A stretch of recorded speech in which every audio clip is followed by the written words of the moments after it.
Good morning. The Russian Federation has been accused of interference in Western politics for some years, but the latest development implicates the Catalan independence movement. Today, the European Parliament is set to voice its concerns over Russian meddling in Catalonia's separatist movement. The resolution will urge Spain to look into the connections between Catalan separatists and Moscow. This follows judicial instructions indicating that Carles Puigdemont's allies forged ties with ex-Russian diplomats amid the controversial 2017 independence bid.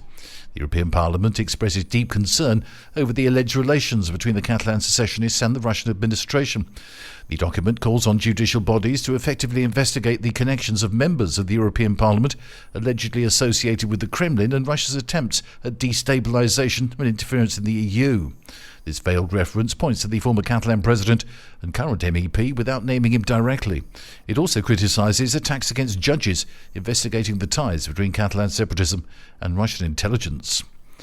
Thousands of farmers staged a second day of tractor demonstrations across the country yesterday.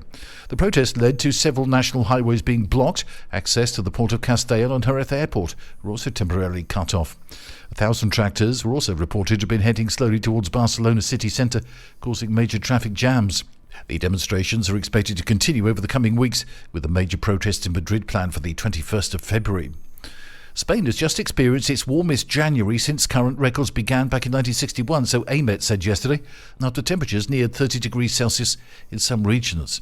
The average temperature on the mainland for January 2024 was 8.4 degrees Celsius, or 2.4 degrees higher than the average for the period.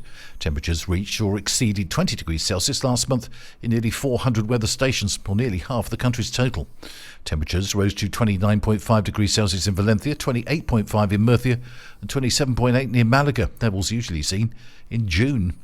And Pedro Sanchez defended this year's Eurovision song after it was branded anti-women. The electro-pop anthem Zora has come under fire because its title, which means vixen, has an unfortunate slang meaning.